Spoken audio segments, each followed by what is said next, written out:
ہمارے گھر کے پاس ایک 60 سال کا بابا اپنی جوان اور خوبصورت بیٹی کے ساتھ کرائے کے مکان میں رہتا تھا۔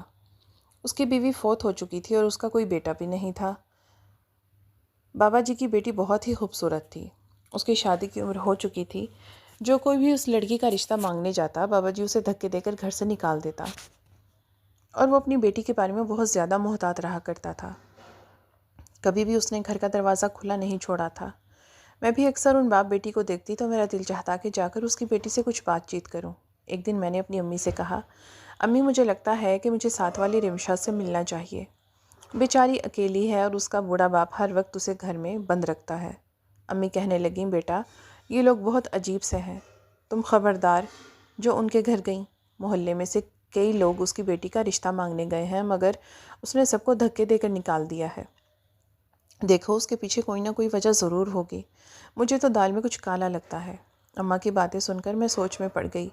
میں نے آس پاس کے محلے والوں سے بھی پوچھا تو انہوں نے بھی اس شخص کو عجیب ہی ظاہر کیا۔ ایک آنٹی تو کہنے لگیں کہ مجھے لگتا ہے کہ یہ باپ بیٹی نہیں ہے، بلکہ کوئی اور ہی بات ہے۔ یہ آدمی اپنی بیٹی سے کسی کو ملنے بھی نہیں دیتا۔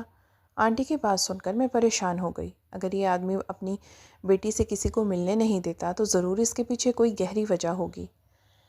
یہ بات سن کر آنٹی ہوا میں ہاتھ لہراتے ہوئے بولیں، ارے بیٹا کوئی خاص وجہ نہیں ہوگی، بس آج کل کا زمانہ ہی خراب ہے، تم بھی ان لوگوں سے دور ہی رہو۔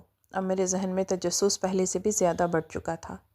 میں کسی بھی صورت اس معاملے کو یوں ہی نہیں چھوڑنا چاہتی تھی۔ ایک دن جب میں اس کے گھر کے دروازے کے آگے سے گزری تھی تو مجھے اندر سے رونے کی آوازیں آنے لگیں۔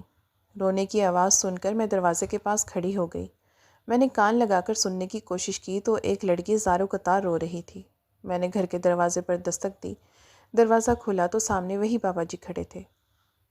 ان کے چہرے پر غصہ تھا۔ انہوں نے کہا، کیا بات ہے لڑکی؟ میں نے کہا، انکل معاف کیجیے گا لیکن آپ کے گھر سے کسی کے رونے کی آواز آ رہی تھی، اس لیے میں پریشان ہو گئی۔ مجھے لگا شاید مجھے کچھ مدد کرنی چاہیے۔ وہ بولے، ارے کس کی مدد بیٹا؟ مجھے تمہاری کسی مدد کی کوئی ضرورت نہیں ہے، تم ہماری معاملات سے دور ہی رہو تو اچھا ہوگا۔ میں یہ سن کر دل ہی دل میں سوچنے لگی کہ کتنا بدتمیز اور بد اخلاق شخص ہے یہ۔ میں گھر آ کر یہ بات اپنی امی کو بتانے لگی تو امی مجھ پر غصہ ہوئیں اور کہنے لگیں، میں آج تمہارے ابا کو یہ بات بتاؤں گی کہ تم بلا وجہ پڑوسیوں کے گھروں میں جا رہی ہو، تم ان کی کیا ہی مدد کر سکتی ہو۔ یہ باتیں سن کر میں خاموش تو ہو گئی، مگر میں نے دل میں ٹھان لیا کہ میں اس لڑکی سے دوستی ضرور کروں گی۔ وہ اپنے باپ کے ساتھ اکیلی رہتی ہے، کیا پتہ میں اس کی زندگی میں کوئی بہتری لا سکوں۔ ایک دن میں اپنی سہیلی صباحت کے گھر گئی، جس کا گھر اس محلے میں ہی تھا۔ میں نے صباحت سے کہا کہ چلو چھت پر چلتے ہیں، کیونکہ اس بوڑھے کا گھر صباحت کے گھر کے ساتھ جڑا ہوا تھا اور اس کے گھر کا صحن ہمیں چھت سے نظر آتا تھا۔ یہ دیکھ کر میں خوش ہو گئی۔ صباحت بولی، اس میں خوش ہونے کی کیا بات ہے؟ میں نے کہا، اب میں اس لڑکی سے دوستی کر سکوں گی۔ میں نے اپنی دوست کو سارا معاملہ بتا دیا اور کہا کہ مجھے لگتا ہے کہ اس گھر میں رہنے والی لڑکی کو ہماری مدد کی ضرورت ہے۔ میری بات سن کر صباحت نے میری آگے ہاتھ جوڑ دیے اور بولی، جانتی ہو تم کس بارے میں بات کر رہی ہو؟ اس کی بات نے مجھے اور ڈرا دیا۔ میں نے کہا، بس ایک بوڑھا باپ اور اس کی بیٹی ہی تو رہتے ہیں۔ میری بات پر وہ کہنے لگی، پاگل لڑکی ہو سکتا ہے کہ وہ دونوں میاں بیوی ہوں، اس لیے وہ اپنی بیوی کو کسی سے ملنے نہیں دیتا ہو کہ کہیں لوگ یہ نہ کہیں کہ تمہاری بیوی بہت کم عمر ہے جبکہ تم اس کے باپ لگتے ہو۔ میں نے کہا، جو بھی ہے، میں نے اس لڑکی کو روتے ہوئے دیکھا ہے، اسے ہماری مدد کی ضرورت ہو سکتی ہے۔ صباحت نے کہا، بہتر ہے ہم اپنے کام سے کام رکھیں، ورنہ ہم خود کسی مصیبت میں پھنس جائیں گے۔ اتنے میں نے صحن میں اس لڑکی کو دیکھا تو صباحت کو اشارہ کیا کہ وہ باہر آ گئی ہے، اگر ہم چاہیں تو اس سے بات چیت کر سکتے ہیں۔ صباحت نے کہا، تم ہی بات کرو، میں یہاں سے جا رہی ہوں، بلا وجہ اس بوڑھے سے بے عزتی نہیں کروانا چاہتی۔ اس کے جانے کے بعد میں نے لڑکی کو اشارہ کیا۔ مجھے دیکھتے ہی وہ اندر جانے لگی تو میں نے کہا کہ میں تم سے دوستی کرنا چاہتی ہوں۔ میری بات سن کر اس کے چہرے پر اداس سے مسکراہٹ آ گئی۔ وہ سیڑھیاں چڑھ کر چھت پر آ گئی۔ میں نے اسے سلام کیا۔ پھر اس نے پوچھا، تمہیں میرا خیال کیسے آیا؟ میں نے کہا، میں تمہیں اکثر دیکھتی ہوں، مجھے لگتا ہے تم دکھی ہو اور روتی رہتی ہو، مجھے تمہارا احساس ہے، کیا تم مجھ سے دوستی کرو گی؟ وہ بولی، مجھ سے دوستی کر کے کیا تم بھی برباد ہونا چاہتی ہو؟ اس کی بات سن کر مجھے بہت دکھ ہوا۔ میں نے کہا، تم سے دوستی کر کے میں کیوں برباد ہوں گی؟ اگر تم چاہو تو تم مجھ سے ہر بات شیئر کر سکتی ہو۔ میں تمہاری مدد کروں گی اور وعدہ کرتی ہوں کسی غیر انسان کو تمہارا کوئی راز نہیں بتاؤں گی۔ میری بات سن کر وہ ہنسنے لگی اور بولی، میرے باپ نے مجھے اس گھر میں بند رکھ کر غلط نہیں کیا، مگر اب اپنی کہانی دیکھتی ہوں تو لگتا ہے ابا نے ٹھیک ہی کیا ہے، میں اس قابل تھی۔ اس کی بات سن کر میں الجھ گئی۔ وہ پہیلیاں بجھا رہی تھی۔ میرے پاس زیادہ وقت نہیں تھا، اتنے میں میری دوست چھت پر آ گئی اور بولی، تمہاری امی تمہیں بلا رہی ہیں۔ میں امی کے ساتھ گھر واپس آ گئی، مگر میں نے دل میں سوچ لیا کہ میں اب رمشا سے ضرور دوبارہ بات کروں گی۔ اگلے دن میں پھر صباحت کے گھر گئی۔ میں نے دیکھا کہ وہ لڑکی صحن میں بیٹھی تھی، مگر اس بار اس کی سسکیوں کی آواز اوپر تک آ رہی تھی۔ میں پریشان ہو گئی۔ میں نے اسے اشارہ کیا تو اس نے ہاتھ کے اشارے سے کہا کہ میں اوپر نہیں آ سکتی، اگر تم چاہو تو میرے پاس آ جاؤ، دروازہ کھلا ہے۔ میں اس کے گھر چلی گئی۔ اس نے اپنے پیٹ پہ ہاتھ رکھا ہوا تھا اور بری طرح رو رہی تھی۔ میں نے پوچھا، کیا ہوا ہے؟ کیا تمہارے پیٹ میں درد ہے؟ وہ بولی، یہ درد میری موت کے ساتھ ہی ختم ہوگا۔ اس کی یہ بات سن کر میری آنکھوں میں آنسو آ گئے۔ میں نے کہا، دنیا میں ہر درد کا علاج ہے، اگر تمہیں کوئی مسئلہ ہے تو مجھے بتاؤ، میں ہر طرح سے مدد کرنے کو تیار ہوں۔ بس میرے لیے دعا کرنا کہ آخرت میں اللہ مجھے معاف کر دے۔ میرا جرم بہت بڑا ہے اور میرے بابا بہت پاک دامن ہے۔ مجھے وہاں ڈر بھی لگ رہا تھا کہ اگر یہ بات اماں کو پتہ چل گئی تو وہ مجھ سے بہت ناراض ہوں گی، مگر اس لڑکی کی حالت ایسی تھی کہ کوئی بھی سن کر پگھل جاتا۔ میں نے دیکھا کہ غریب نظر آنے والے اس باپ بیٹی کے پاس کافی سامان تھا۔ لڑکی نے اپنے کمرے میں بہت سے مہنگے کپڑے رکھے ہوئے تھے۔ وہ بولی، یہ کپڑے میں کبھی نہیں پہنتی۔ میں نے بھی نوٹ کیا کہ وہ خود ہمیشہ سادہ اور پرانے کپڑے پہنتی تھی، مگر اس کے پاس ریشمی اور قیمتی جوڑے تھے۔ میں نے پوچھا، اگر تمہارے پاس اتنے اچھے کپڑے ہیں تو تم انہیں پہنتی کیوں نہیں؟ میری بات سن کر وہ پھر رونے لگی اور بولی، بس پھر کبھی بتاؤں گی۔ اب ان کپڑوں کو پہن کر مجھے خود سے نفرت ہونے لگی ہے۔ اگر تم چاہو تو یہ تم لے جاؤ، تم پر بہت اچھے لگیں گے۔ میں کسی صورت وہ کپڑے نہیں لینا چاہتی تھی، مگر اس کے اصرار پہ میں نے ایک سوٹ اٹھا لیا۔ وہ بولی، اسے لے جانا اور جب میں مر جاؤں تو میرے جنازے پر ضرور آنا، خدا کا خوف کرو۔ میں نے کہا، تمہاری عمر کیا ہے اور تم مرنے کی باتیں کر رہی ہو؟ پھر اس نے ایک الماری کھولی، اس میں سے ایک کالی ڈائری نکالی اور ایک لفافے میں ڈال کر مجھے دی اور کہا، میرے مرنے کے بعد یہ میرے ابا کو دے دینا۔ میں گھبرا گئی، مگر وہ ڈائری بھی لے لی اور گھر واپس آ گئی۔ اس کے پیٹ کا درد بڑھتا جا رہا تھا۔ جب میں گھر پہنچی تو اماں نے میرے ہاتھ میں مہنگا سوٹ دیکھ کر پوچھا، بیٹا یہ کہاں سے لائی ہو؟ میں اماں سے کچھ نہیں چھپانا چاہتی تھی، سو ڈائری کے علاوہ سب کچھ بتا دیا۔ اماں یہ سن کر سر پکڑ کر بیٹھ گئیں اور بولیں، تم کتنی نادان ہو، میں تمہیں جس چیز سے روکتی ہوں تم وہی کرتی ہو۔ اگر تمہارے ابا کو یہ سب پتہ چل گیا تو کیا ہوگا؟ اگر کل کو اس لڑکی کے ساتھ کچھ ہو گیا تو تم کیا کرو گی؟ وہ تو مرنے کی باتیں کر رہی ہے، اگر واقعی مر گئی تو کیا ہوگا؟ امی آپ بہت خود غرض ہیں۔ میری یہ بات سن کر امی نے مجھ پر سخت پابندی لگا دی کہ میں دوبارہ اس کے گھر کے پاس بھی جانے کا سوچوں گی بھی نہیں۔ میں پچھتا رہی تھی کہ میں نے اماں کو یہ سب بتا دیا، مگر میرے پچھتانے کو زیادہ وقت نہیں لگا۔ 2 دن بعد ہی اس گھر سے موت کی خبر آ گئی۔ پتہ چلا کہ وہ لڑکی جو اپنے باپ کے ساتھ اکیلی رہتی تھی اپنے اللہ کو پیاری ہو گئی ہے۔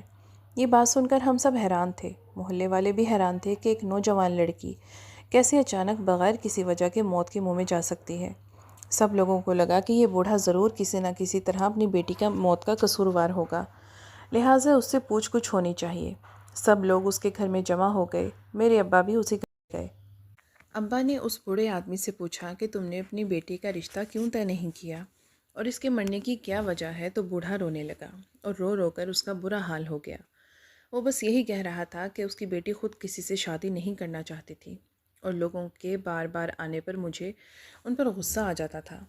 اس کی موت کی وجہ وہ بوڑھا نہیں بتا رہا تھا۔ اب سب لوگ اس سے زبردستی بھی نہیں کرنا چاہتے تھے، چنانچہ پولیس کو اطلاع دی گئی۔ پولیس کو بتایا گیا کہ یہاں ایک پراسرار موت واقع ہوئی ہے۔ یہ باتیں سن کر بوڑھا بہت زیادہ تڑپنے لگا اور بولا کہ میں اپنی بیٹی کی لاش کی بے حرمتی نہیں ہونے دوں گا، وہ قدرتی موت مری ہے۔ میں اس کے بارے میں کچھ نہیں جانتا، کافی عرصے سے وہ پریشان تھی، مجھے کیا پتا اس کی پریشانی کیا تھی۔ میں نے اسے بہت بار پوچھا، ڈاکٹر کے پاس بھی لے کر گیا، میں آپ کو رپورٹ دکھانے کے لیے بھی تیار ہوں، مگر خدا کے لیے میری بیٹی کو تھانے کچہری کا حصہ مت بنائیں۔ ابا نے بوڑھے سے کہا کہ آپ کی بیٹی کی لاش کا پوسٹ مارٹم اور مکمل تفتیش کی جائے گی تاکہ یہ معلوم ہو سکے کہ اس کی موت کیسے واقع ہو گئی ہے۔ کوئی ایسا کام نہیں ہوگا جس سے آپ کی بیٹی کی لاش کی بے حرمتی ہو۔ اگر آپ کو لگتا ہے کہ آپ بے قصور ہیں تو ہو سکتا ہے کہ کوئی اور اس کی موت کی وجہ بنا ہو، مگر بغیر تفتیش کے اپنی بیٹی کو دفنانا اس کے ساتھ ناانصافی ہوگی۔ یہ اس کا حق ہے۔ محلے والوں کی باتیں سننے کے بعد بوڑھا ان کے آگے ہاتھ جوڑنے لگا، مگر کسی نے اس کی بات پر یقین نہیں کیا، کیونکہ سب کو شک تھا کہ وہ زیادہ منتیں اسی لیے کر رہا ہے کیونکہ اس کی موت میں کہیں نہ کہیں اس کا ہاتھ ہے۔ بالآخر لاش کو پوسٹ مارٹم کے لیے تھانے سے ہسپتال پہنچایا گیا۔ پوسٹ مارٹم کے دوران خدا جانے کیا ہوا کہ جب وہ بوڑھا واپس گھر آیا تو وہ بہت مطمئن تھا اور حیران بھی۔ اس کے آنسو اب تھم چکے تھے، مگر کسی کو یہ معلوم نہیں تھا کہ پوسٹ مارٹم کی رپورٹ کیا آئی ہے۔ پولیس والوں نے بوڑھے کو بے قصور قرار دے کر چھوڑ دیا، اور میرے ابا نے بھی کہا کہ وہ بے قصور ہے، اس نے اپنی بیٹی کو نہیں مارا۔ مگر ہم اندر کی کہانی جاننا چاہتے تھے کہ آخر اس لڑکی کے ساتھ ہوا کیا تھا۔ میں نے سوچا کہ جا کر بوڑھے سے خود پوچھوں گی، مگر اماں نے مجھے سختی سے منع کر رکھا تھا، اس لیے میں خاموش رہی۔ کچھ دن بعد مجھے وہ ڈائری یاد آئی جو میں نے اس لڑکی سے لی تھی، اور اس نے کہا تھا کہ میرے مرنے کے بعد یہ لفافہ میرے باپ کو دے دینا۔ میں نے سوچا کہ یہ اس کی امانت ہے، اگرچہ میں خود بھی پڑھ سکتی ہوں، مگر مجھے اسے کھولنا نہیں چاہیے بلکہ اس کے باپ کو دے دینا چاہیے۔ میں نے فیصلہ کیا کہ میں جا کر وہ ڈائری لوٹاؤں گی، مگر جب میں اس کے گھر کے دروازے پر پہنچی تو وہاں بڑا سا تالا لگا ہوا تھا۔ آس پاس لوگوں سے پوچھا تو پتہ چلا کہ یہ مکان مالک نے خالی کرا لیا ہے، اور بوڑھا اپنا سارا سامان لے کر یہاں سے چلا گیا ہے۔ اس نے سڑک کی دوسری طرف ایک بڑا سا گھر خریدا ہے اور اپنا کاروبار بھی شروع کر لیا ہے۔ وہ اپنی زندگی میں آگے بڑھ چکا ہے۔ مجھے بہت حیرت ہوئی کہ بیٹی کی موت نے بوڑھے باپ کو کیسے امیر بنا دیا۔ وہ باپ جو پہلے اس غریب محلے میں کرائے کے مکان میں رہتا تھا اور ایک دکان پہ مزدوری کرتا تھا، اب ایسی کون سی لاٹری لگ گئی تھی کہ وہ بیٹی کی موت کے بعد گھر اور کاروبار کا مالک بن گیا۔ میں نے سوچا کہ اب ڈائری خود ہی پڑھ لیتی ہوں، بوڑھے کو کہاں ڈھونڈوں گی۔ جب میں نے لفافے سے ڈائری نکال کر پڑھنا شروع کی تو میرے ہوش اڑ گئے۔ اس میں لکھی باتیں بہت عجیب تھیں۔ اس بوڑھے کی بیٹی نے آنسوؤں سے بھری تحریر لکھی تھی: ابا جان، مجھے معاف کر دینا۔ میں نے جو کچھ کیا ہے اس گناہ کے بعد آپ کے سامنے سر اٹھانے کے قابل نہیں رہی۔ آپ کی تربیت کا کوئی قصور نہیں تھا۔ ماں کے مرنے کے بعد آپ نے مجھے کبھی ماں کی کمی محسوس ہونے نہیں دی تھی۔ مجھے ایک لڑکے دانیال سے محبت ہو گئی تھی۔ اگر میں اس کی باتوں میں نہ آتی اور اس دن اتنا بڑا قدم نہ اٹھاتی تو وہ مجھے اپنے گھر نہ لے جاتا۔ دانیال ایک بہت امیر باپ کا بیٹا تھا۔ اس کی بڑی گاڑی اور بنگلہ دیکھ کر میں اندھی ہو گئی تھی۔ مجھے لگا کہ وہ مجھ سے سچی محبت کرتا ہے اور مجھ سے شادی کرے گا، مگر وہ تو مجھے صرف اپنے مقصد کے لیے استعمال کر رہا تھا۔ میں اسے کسی مسیحا سے کم نہیں سمجھتی تھی، مگر وہ مسیحا نہیں بلکہ بھیڑیا نکلا۔ میں ایک غریب باپ کی بیٹی تھی۔ جب میں اس کے بڑے سے گھر میں گئی تو اس نے وعدہ کیا تھا کہ وہ مجھے اس گھر کی بہو بنائے گا، مگر وہاں جا کر مجھے پتہ چلا کہ وہ تو میری عزت لوٹنا چاہتا تھا۔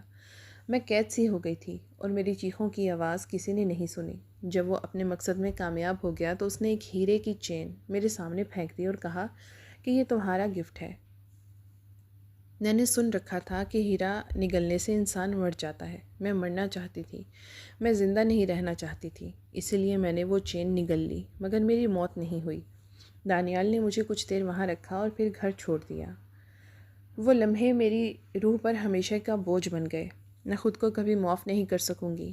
میں ابا سے چھپ کر دانیال سے ملتی رہی، اور اب میں مرنا چاہتی تھی۔ میرے پیٹ میں شدید درد تھا۔ میں نے کسی ڈاکٹر کو یہ سچ نہیں بتایا کہ میرے پیٹ میں چھپا خزانہ میرے باپ کی غربت ختم کر سکتا تھا، مگر میں جیتے جی آپ کو یہ بتا کر آپ کی عزت خاک میں نہیں ملا سکتی تھی۔ مجھ میں اتنا حوصلہ نہیں تھا میرے پیارے بابا، تو میں مر چکی ہوں۔ خدا کے لیے مجھے معاف کر دینا، آپ کی پیاری علیم شاہ۔ اس لڑکی کے دکھ اور درد کا اندازہ مجھے ہو چکا تھا۔ باپ بیٹی کی عزت بچانے کے لیے پوری دنیا سے لڑتا ہے، اور وہی بیٹی اگر چند لمحوں میں اور میٹھی باتوں میں اپنی عزت گنوا دے تو اس سے زیادہ بدقسمت کون ہو سکتا ہے۔ خدا کے لیے جو لڑکیاں یہ کہانی پڑھ رہی ہیں وہ اس سے سبق حاصل کریں اور مجھے بتائیں کیا مجھے وہ ڈائری رمشا کے باپ کو دینی چاہیے یا نہیں۔ اگر میں نے یہ ڈائری اسے دے دی تو وہ شاید جیتے جی مر جائے۔ میں بہت پریشان ہوں اور آپ سب سے درخواست ہے کہ مجھے کمنٹ میں جواب ضرور دیں۔